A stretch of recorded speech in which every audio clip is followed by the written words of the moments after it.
Hey learner, welcome to the DS with marine.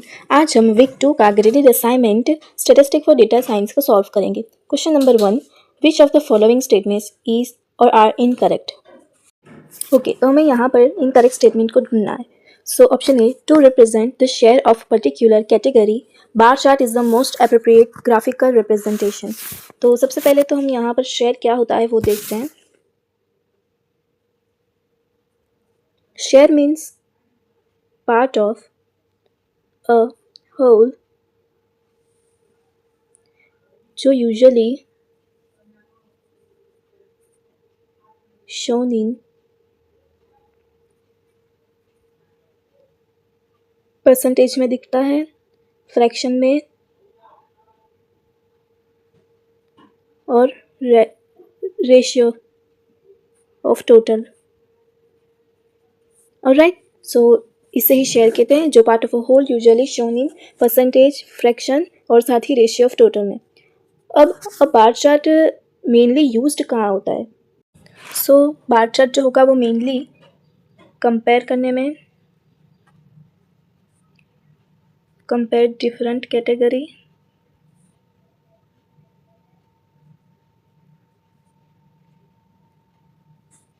और दूसरा point ये भी है कि वो जो कंपेयर होगा बट किस में, लाइक वैल्यूज बिटवीन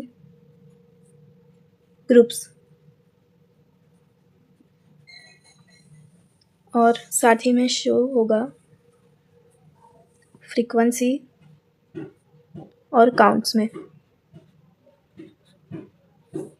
ओके, सो यही मेनली रीजंस की वजह से बार चार्ट में शो होता है। It does not clearly show how much each category contribute to the total whole. Like for example से अगर बताए तो अगर if you want to show market share, अगर हमें शो मार्केट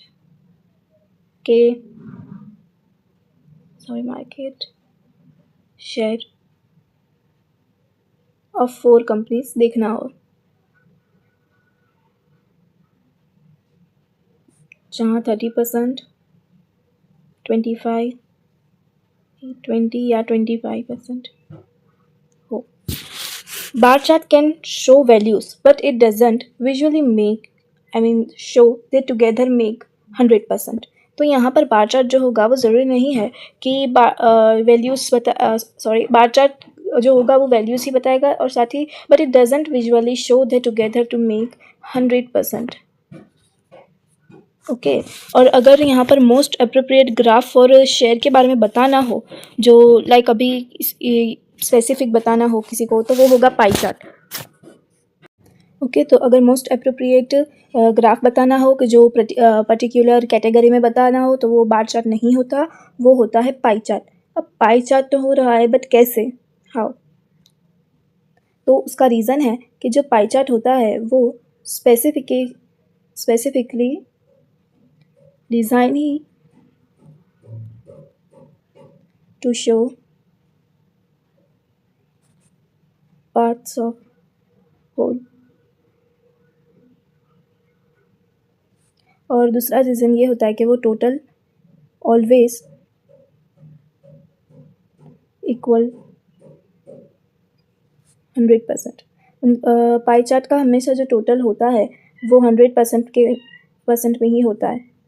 अब और एक रीज़न है, जैसे कि ईच स्लाइस, जो लाइक ये पाई चार्ट है, वहाँ से कोई ईच स्लाइस ले लो, सो वो रिप्रेजेंट करेगी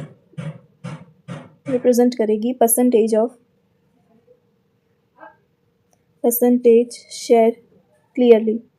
वही क्लियरली स्लाइस आपको बताएगी, पर्टिकुलर स्लाइस भी बताएगी और पर्टिकुलर अगर आपको कैटेगरी के बारे में जानना हो तो भी वो बताएगा। इसी वजह से यहाँ पर अगर पाई चार्ट होता तो स्टेटमेंट करेक्ट होता, बट यहाँ पर बार चार्ट रिप्रेजेंट कर रहा है, इसी वजह से ये जो स्टेटमेंट होगा वो हमारा इनकरेक्ट हो जाएगा। सो हमारा जो ऑप्शन ए होगा वो यहाँ पर एज अ आंसर होगा। क्यों? क्योंकि यहाँ पर हमें जो हमारा क्वेश्चन है वहाँ पर हमें इनकरेक्ट के बारे में पूछा है। So yes, option A incorrect है, उसी वजह से हम यहाँ पर ऑप्शन ए आंसर होगा। Second option, the multiplication of the total number of observation and the relative frequency of a particular observation should be equal to the frequency of that observation। ये statement तो correct है, तो यहाँ पर तो ये answer where होगा नहीं।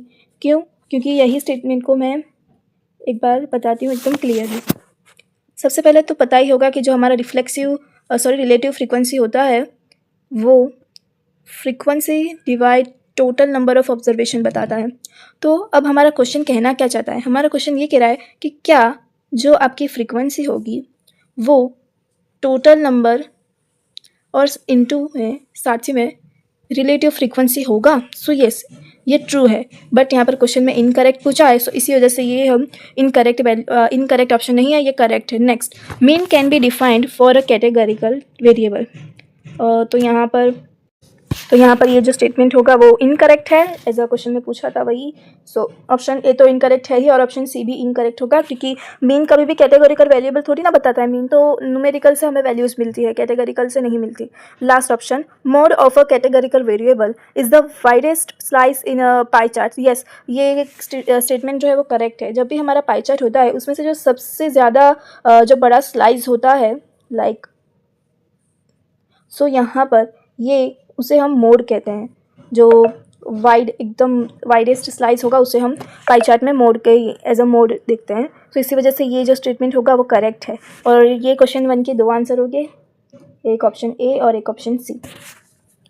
Figure 2.1 shows the pie chart representation of the weightage distribution of 5 different subjects in an exam based on this information. Answer were question 2 and 3. अब हमें यहाँ पर पाई चार्ट दिया हुआ है जहाँ physics, chemistry, biology, maths and Hindi के बारे में बताया है। और उन्हीं के जो हमें यहाँ पर एग्ज़ाम्स थे 5 डिफरेंट सब्जेक्ट में, उन्हीं की ये इन्फॉर्मेशन दी हुई है। तो इसी इन्फॉर्मेशन के बेस पर हमें क्वेश्चन नंबर 2 एंड 3 को सॉल्व करना है। Question number 2, if the exam is for a total of 500 marks, 500 marks का एग्ज़ाम हो अगर, then what is the aggregate distribution of marks in physics, maths and biology? तो यहाँ पर हमें अगर ऐसे सबसे पहले तो सब्जेक्ट्स कौन से हमें पूछे गए हैं क्वेश्चन 2 में, तो वो है physics, math and biology, bio पूछा है। तो जो सब्जेक्ट्स के बारे में हमें पूछा है हम उन सभी सब्जेक्ट्स का एग्रीगेट वेटेज निकालेंगे। जो हमारे यहाँ पर तीनों का सम करने से हमें यहाँ पर 63% मिलेगा, जिसे हम एग्रीगेट वेटेज कहेंगे। ओके, अब हमें यहाँ पर पूछा क्या गया था कि आपको जो टोटल ऑफ मार्क्स थे वो 500 है। ओके, ये हमें पता है। और साथ ही में आपको aggregate distribution of marks in तीनों के बारे में बताना है। तो अब अभी भी हमारा जो क्वेश्चन है वो कंप्लीट नहीं हुआ है। अभी हमें जो 500 मार्क्स है उन सभी को मिलाकर एग्रीगेट डिस्ट्रीब्यूशन निकालना बाकी है। ओके, तो वो हम एग्रीगेट डिस्ट्रीब्यूशन निकालेंगे कैसे? तो उसके लिए फॉर्मूला होगा यहाँ हमारे पर aggregate weightage upon total weightage into total. अब वैल्यू को पुट कर देते हैं। एग्रीगेट वेटेज हमने स्टार्टिंग में ही निकाल दिया, जो आया था हमारा 63, और टोटल वेटेज तो हमेशा 100 ही रहता है पाई चार्ट के लिए। इनटू टोटल हमें क्वेश्चन में गिवन था 500 मार्क्स वेट।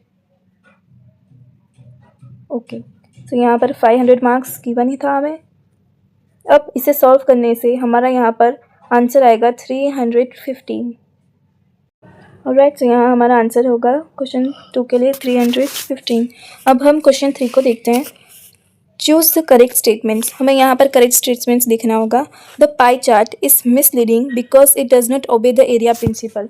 नहीं, मिसलीडिंग यहाँ पर पाई चार्ट नहीं होता है। मिसलीडिंग का मतलब होता है, ओके, सो जो मिसलीडिंग जो होता है ग्राफ हमारा, वो वायोलेटिंग एरिया प्रिंसिपल, या फिर जो another common violation is when the base line of bar chart is not at 0 वगैरह वगैरह होता है, तभी हम उसे मिसलीडिंग ग्राफ कहते हैं। बट यहाँ पर पाई चार्ट कैसे मिसलीडिंग ग्राफ होगा? पाई चार्ट तो खुद ही जो होता है वो लाइक पहले ही हमने देखा क्वेश्चन में कि जो वो प्रॉपर तरीके से अपना कैटेगरिकल डेटा होता है वो बताता है, लाइक स्पेसिफिक डेटा बताना। और यहाँ पर सभी जो पाई चार्ट में राइट, सो इसी वजह से जो हमारा पाई चार्ट होगा वो मिसलीडिंग ग्राफ नहीं है।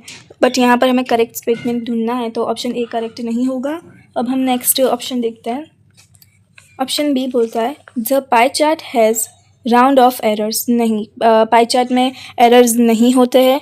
पाई चार्ट तो खुद ही सब कैटेगरी बताता है, फिर फ्रीक्वेंसी, रिलेटिव फ्रीक्वेंसी, डिग्री सब कुछ बराबर है, इसी वजह से ये स्टेटमेंट भी इनकरेक्ट होता है। अब option C, the pie chart is not misleading graph, yes ये करेक्ट है, पाई चार्ट मिसलीडिंग ग्राफ नहीं है। Option D, the slice of a pie chart adds up to 100%, हाँ पाई चार्ट के 100% होता ही है सभी स्लाइस को मिलाकर। Table 2.1.g represent the distribution of 200 cricket players trained by different cricket academies in Chennai. यहाँ पर हमें academy दी हुई है, number of players है.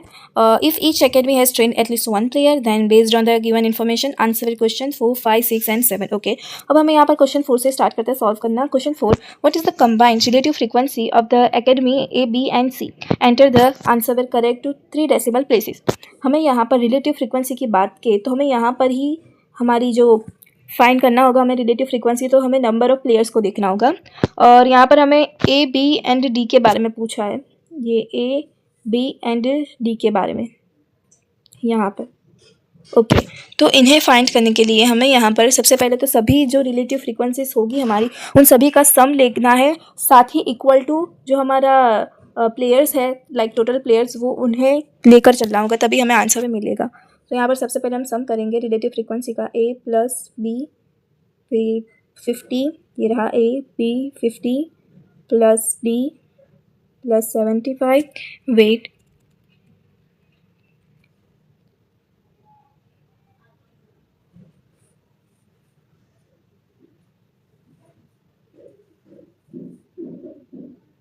ओके। अब हम यहाँ पर ढूंढना क्या है, हमें यहाँ पर ए, बी एंड डी को फाइंड करना है। सो हमें उसे एज अ इक्वेशन बनाएंगे।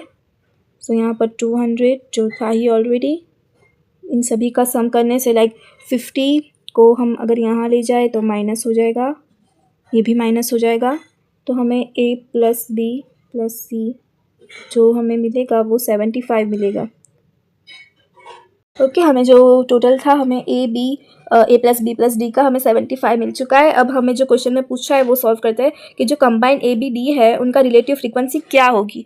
तो चलिए वही सॉल्व करते हैं। तो सबसे पहले रिलेटिव फ्रीक्वेंसी किसकी निकालना था, तो A plus B plus D upon 200। Okay, तो हमें A plus B plus D मिल चुका है 75 डिवाइड 200, तो हमारा यहाँ पर अराउंड 0.375 होगा, तो आंसर भी वही होगा 0.375 जो 3 डेसिमल प्लेसेस में मैंने लिखा है। ओके, अब हम वैसे ही क्वेश्चन 5, क्वेश्चन 6 को सॉल्व करते हैं। Median of the given data is, so यहाँ पर एकेडमी सी तो नहीं होगा, वैसे ही एकेडमी ई भी नहीं होगा, एकेडमी डी भी नहीं होगा। Yes, median is not defined for the given data. यहाँ पर हम जो गिवन डेटा है उसके बेस पर हम नहीं बता सकते कि हमारा मीडियन क्या होगा, सो इसी वजह से। Next question, mode of the given data is, okay हमें यहाँ पर मोड बताना है कि जो हमें गिवन डेटा है वहाँ पर कौन सा मोड होगा। सो एकेडमी सी, नो, एकेडमी सी तो यहाँ पर 50 बता रहा है, नहीं, एकेडमी सी नहीं होगा। एकेडमी ई, यस एकेडमी ई ही हमारा जो है वो मोड होगा। क्यों मोड होगा, क्योंकि हमने ऑलरेडी ए प्लस बी प्लस सी ढूंढा था जिसका हमें टोटल जो मिला था वो भी कुछ 75 जितना ही था। ओके, और यहाँ पर भी 75 है, बट यहाँ पर मोड एकेडमी ई है, तो आप सोच ही सकते हैं कि उन तीनों का टोटल कर हमें 75 मिला है। अगर उन 75 में से अगर ईच को हम डिस्ट्रीब्यूट करें, आई मीन जैसे अगर 75 है तो किसी का 10 होगा, 15 होगा या 35 होगा, जो भी हो सकता है, बट तीनों में से जो ईच जो वैल्यू होगी उन सभी की 75 से कम तो होगी ही, क्योंकि ये तो तीनों का टोटल मिलाकर 75 हो रहा है, खुद एक 75 नहीं है। इसी वजह से एकेडमी ई जो होगा वो बड़ा होगा, 75 मोड होगा, इसी वजह से एकेडमी ई। यस, एकेडमी डी नहीं, mode is not defined, no, तो ओनली आंसर जो होगा यहाँ पर क्वेश्चन 6 के लिए वो होगा एकेडमी ई, एंड क्वेश्चन 5 के लिए median is not defined. So question 7, which of the following graphical representation is appropriate for the number of players in each academy for the given data in table 2.1.g? Okay, so यहाँ पर बताया है कि जो हमें following graphical represent है वहाँ पर हमारा कौन सा जो ईच एकेडमी की बात करे तो सही रहेगा। तो यहाँ पर बार चार्ट बताया पहले, सो यस बार चार्ट हो सकता है, पाई चार्ट नहीं हो सकता क्योंकि यहाँ पर कोई स्पेसिफिक डेटा नहीं बताया है, तो यहाँ पर पाई चार्ट नहीं होगा। बार चार्ट इसी वजह से हो रहा है क्योंकि ये क्वालिटेटिव डेटा है।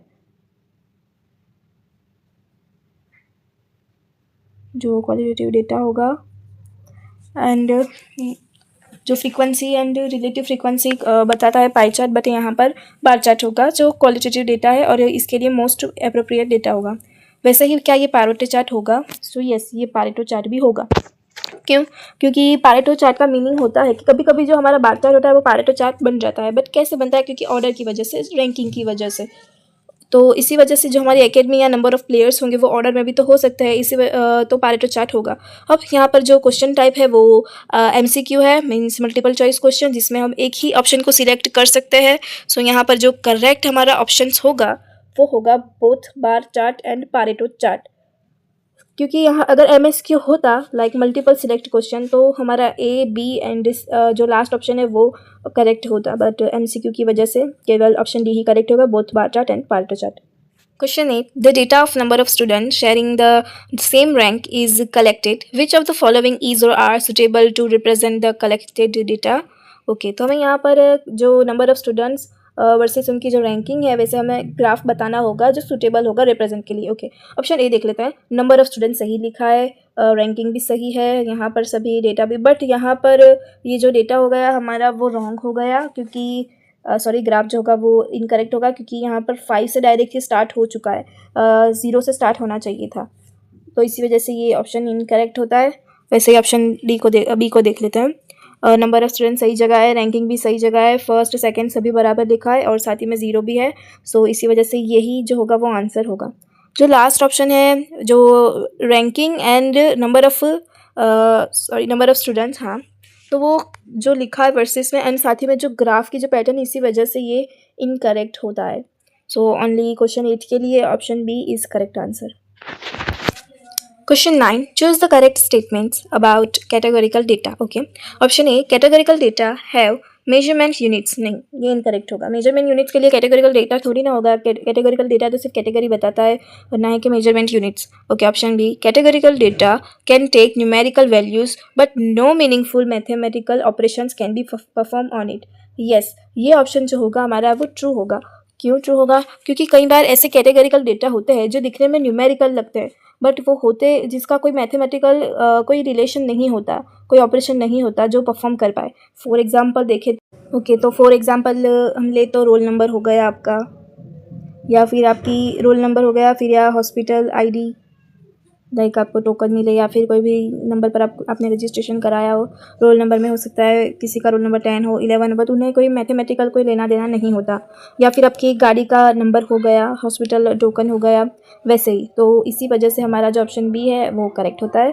Option C, categorical data is quantitative in nature. No, ये जो आंसर होगा वो जो ये जो स्टेटमेंट होगा वो इनकरेक्ट होगा, क्योंकि हम जो कैटेगोरिकल डेटा होता है उसे हम पहचानते ही क्वालिटेटिव वेरिएबल से, बट यहाँ पर लिखा तो क्वांटिटेटिव है, जो कि हम न्यूमेरिकल वेरिएबल को क्वांटिटेटिव वेरिएबल के तरीके से, लाइक फॉर न्यूमेरिकल डेटा से हम पहचानते हैं। सो इसी वजह से ये कैटेगोरिकल डेटा जो होगा वो इनकरेक्ट हो जाएगा। ऑल ऑफ द अबव तो होगा नहीं, क्योंकि ऑलरेडी ये दोनों ऑप्शन इनकरेक्ट है।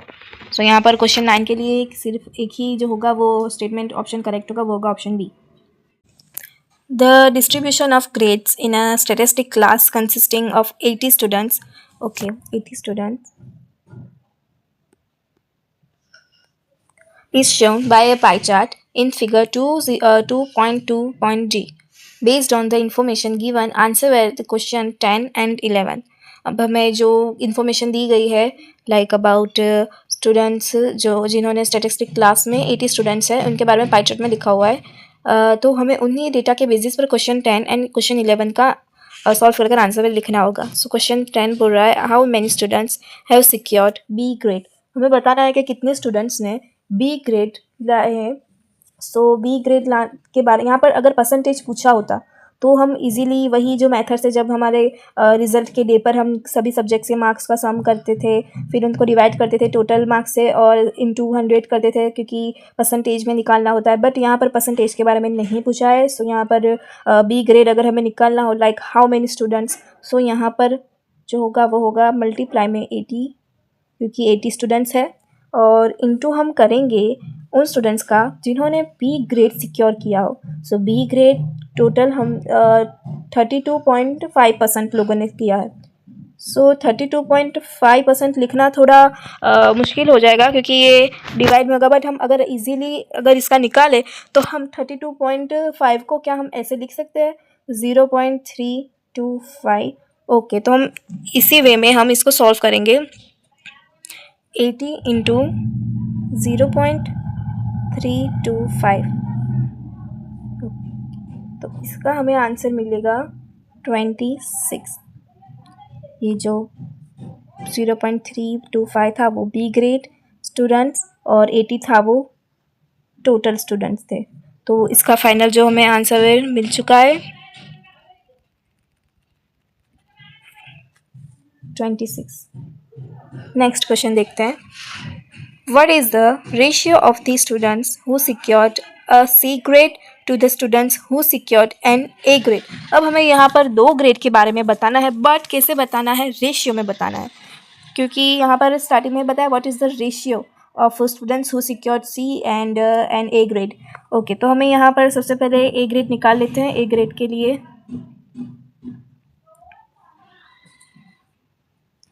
तो A ग्रेड यहाँ पर होगा 25 और परसेंटेज में निकलेगा क्योंकि हम रेशियो निकाल रहे हैं। तो यहाँ पर हमें 20 मिलेगा। वैसे ही अगर हम C ग्रेड के लिए करें तो 22.5 अपॉन 100 इंटू 80। अब हम यहाँ पर जो रेशियो निकालने के लिए जो हमें A ग्रेड और C ग्रेड के लिए मिला है रेशियो, तो हमें यहाँ पर C ग्रेड जो मिला था वो था 18 और जो A ग्रेड मिला था वो था 20।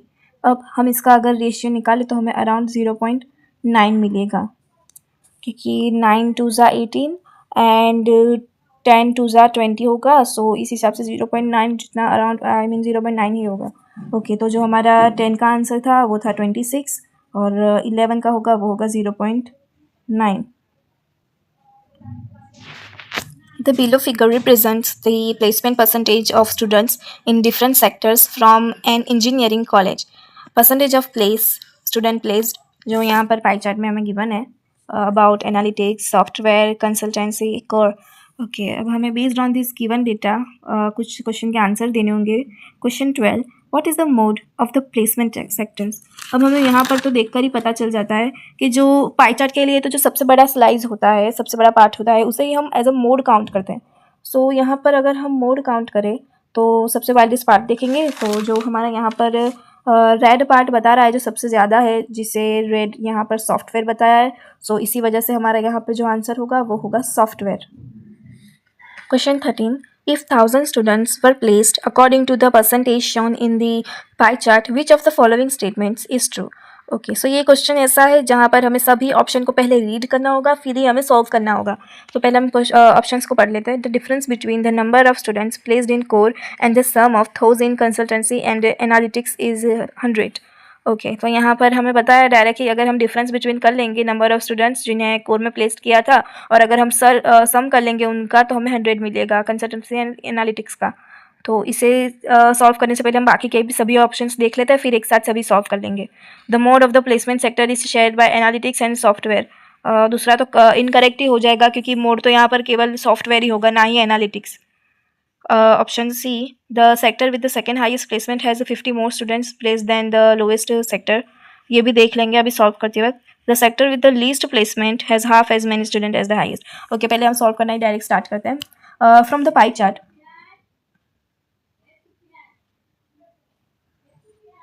so from the pie chart हमारे पास यहाँ एनालिटिक्स 20 है, फिर सॉफ्टवेयर 35, कंसल्टेंसी 20 और कोर 25। सो यहाँ पर इन सभी का जो टोटल स्टूडेंट्स है वो हमें टोटल स्टूडेंट 1000 है। सो नंबर ऑफ़ स्टूडेंट्स के लिए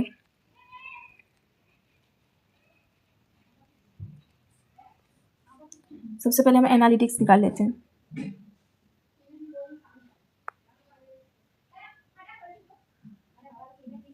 तो एनालिटिक्स के निकालने के लिए हमें ढूंढने के लिए 20% तो गिवन है ही। अब उनमें से हम 1000 निकालें, 20% में से हम 1000 करें तो हमें 200 मिलेगा। वैसे ही हम सॉफ्टवेयर के लिए 35% ऑफ अगर 1000 करेंगे तो हमें 350 मिलेगा। वैसे ही कंसल्टेंसी के लिए हमें 200 होगा एंड कोर के लिए 250 होगा। अब हमें चेक क्या करना है, अब हम ऑप्शन ए को देख लेते हैं। Difference between core and consultancy. तो पहले तो इस स्टेटमेंट को अच्छे से हम डिफाइन करते हैं। सो यहाँ पर बताया है डिफरेंट बिटवीन कोर एंड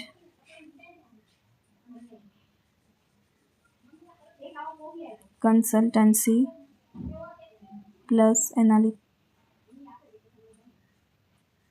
अगर हम इन दोनों का प्लस करना होगा, कंसल्टेंसी और एनालिटिक्स का, तब हमारा कोर होगा, उन्हें भी बताना है। ओके, तो हमारे पास सबसे पहले तो कोर है 250, हमने जो पहले ही निकाल लिया था अभी, जहाँ हम नंबर ऑफ़ स्टूडेंट्स देख रहे थे 1000 में से निकाल रहे थे। सो और कंसल्टेंसी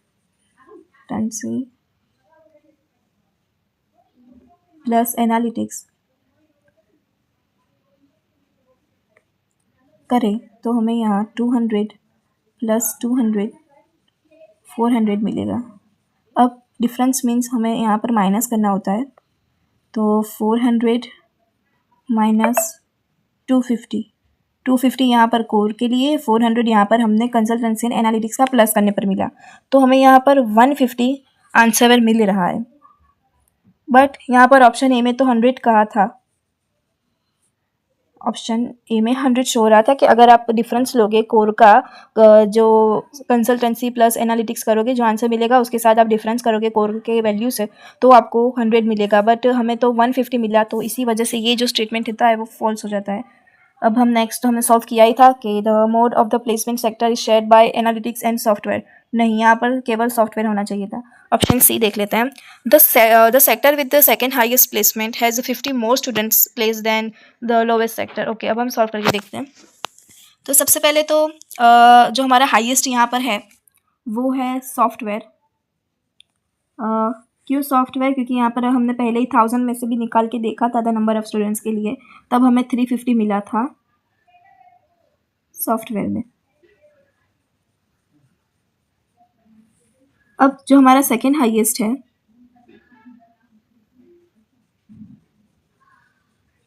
वो हमें यहाँ पर मिल रहा है कोर के लिए, जो था 250। ओके, अब यहाँ पर क्वेश्चन में बता क्या रहा है? क्वेश्चन में बता रहा है कि वो जो सेकेंड लोवेस्ट होगा वो सेकेंड लोवेस्ट जो है यहाँ पर 200 होगा। आई मीन इन दोनों का माइनस करेंगे तब।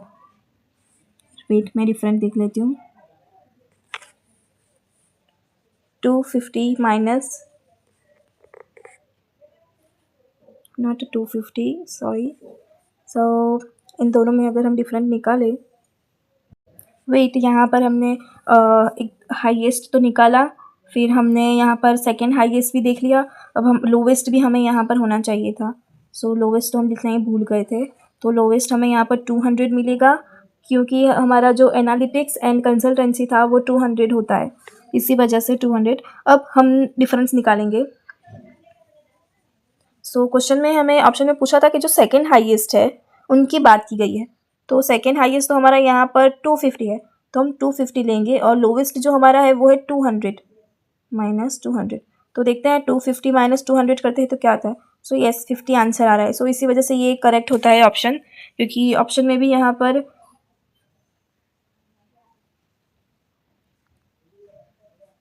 यहाँ पर 50 स्टूडेंट्स के ही बारे में बोला था। सो इसी वजह से ये क्वेश्चन 13 जो होता है वो ऑप्शन सी करेक्ट होता है। अब ऑप्शन डी देख लेते हैं। The sector with the least placement has half as many students as the highest placed sector. सबसे पहले तो यहाँ पर हम देखते हैं लिस्ट के बारे में, लाइक के लिस्ट होता क्या है। सो लीस्ट का मीनिंग होता है the smallest number of the lowest value. अब यहाँ पर लिस्ट क्या होगा? सो यहाँ पर जो लिस्ट होगा वो मिनिमम नंबर होगा ऑफ स्टूडेंट्स जो प्लेस्ड हो गए हो। ओके, अब हम क्वेश्चन को सॉल्व करते हैं। तो least sector has half as many as highest। Okay, so यहाँ पर जो हमारा हाफ होगा, हाफ ऑफ 350 175 एंड जो लीस्ट होगा वो होगा 200। अब यहाँ पर जो बताया है हमें कि the sector with the least placement is half as many student as highest. So ये जो होगा वो ऑप्शन इनकरेक्ट होगा, क्योंकि हमें यहाँ पर 200 मिला है, ना ही कि वही जितना हाफ करने से मिला था, इसी वजह से ये ऑप्शन इनकरेक्ट। तो क्वेश्चन 13 के लिए केवल ऑप्शन सी ही करेक्ट है। Question 14, an engineering college recorded the number of students placed in 3 different domains over a period of 4 years as shown in the table। Year दिया है, एनालिटिक्स दिया है, software, business development, जैसा कि question में कहा था 3 डोमेन्स के बारे में। In which year did the software domain constitute the highest percentage of the total placement for that year। Okay, तो हमें यहाँ पर बताना होगा कि कौन से साल में सॉफ्टवेयर डोमेन ने हाईएस्ट परसेंटेज आया था प्लेसमेंट के लिए। सो बिफोर हम कुछ करें, हम यहाँ पर पहले इन सभी का टोटल कर लेते हैं। लाइक 2021 के लिए जैसे 20 + 40 + 10, 20 एनालिटिक्स के लिए, सॉफ्टवेयर 40 के लिए, बिजनेस डेवलपमेंट के लिए, ईयर 2021 के लिए। सो पहले 70 होगा, फिर वैसे ही 75, 80, 95। ये जो है हमने इसी वजह से टोटल किया है ताकि हम ईच ईयर के लिए परसेंटेज को फाइंड कर सकें। लाइक फॉर एग्जांपल अगर मैं यहाँ बताऊँ तो अगर हमें मान लीजिए 2021 के लिए फाइंड करना हो तो सॉफ्टवेयर को ही हमें डोमेन को देखना है, बट टोटल के लिए तो हम 3 ही डोमेन लेंगे ना। सो सॉफ्टवेयर के लिए अगर हम 2021 की बात करें तो पहले 40 है, अब डिवाइड में जो टोटल है वो होगा 70। क्यों? क्योंकि हमने टोटल किया था 20 + 40 + 10, तो 70 इंटू 100, क्योंकि हम परसेंटेज निकाल रहे हैं तो हमें अराउंड 57 मिलेगा। वैसे ही हमें सभी ईयर के करना होगा 2022, 2023 एंड 2024 के लिए। बिल्कुल ऐसे ही आपको सभी ईयर के लिए परसेंटेज निकालना होगा, जैसे मैंने 2021 के लिए, 22, 23 एंड 24 के लिए निकाला। अब यहाँ पर हमें क्वेश्चन में पूछा था कि कौन से ईयर में सॉफ्टवेयर जो डोमेन है उन्होंने ज़्यादा हाईएस्ट परसेंटेज ऑफ प्लेसमेंट्स हुआ था। सो 46, 47, 46 नहीं होगा, 54, 56 भी नहीं होगा, 52 भी नहीं होगा, 57 हाईएस्ट है। सो इसी वजह से जो यहाँ पर करेक्ट हमारा ऑप्शन होगा वो होगा 2021, क्योंकि 2021 में ही हाईएस्ट परसेंटेज शो हो रहा है 57, इसी वजह से। Alright, so thank you so much for watching my videos. मैंने जो भी असाइनमेंट आपको सॉल्व कराती हूँ उन सभी को आपको अच्छे से बुक में लिखना होगा, 4 सब्जेक्ट्स के लिए। ग्रेडेड असाइनमेंट भी सभी अच्छे से सॉल्व करना, एंड PYQs भी। और all the best for your qualifier exam या फिर क्विज़ 1 हो। अगर आपको कुछ भी अपडेट मेरी चाहिए, मेरी जो भी है इन डेटा साइंस के रिलेटेड समथिंग, सो आप मेरी टेलीग्राम चैनल या फिर व्हाट्सएप चैनल भी ज्वाइन कर सकते हैं, जिसकी लिंक मैं डिस्क्रिप्शन में डाल दूँगी। टेलीग्राम चैनल थ्रू आप मेरी जो भी नोट्स हो या फिर असाइनमेंट्स हो वहाँ से आप ले सकते हैं, एंड फॉर नोटिफिकेशन आप व्हाट्सएप लिंक भी ज्वाइन कर सकते हैं। Alright, so again thank you so much for watching my videos. अगर आपको अच्छा लगे तो आप लाइक या फिर सब्सक्राइब कर सकते हैं।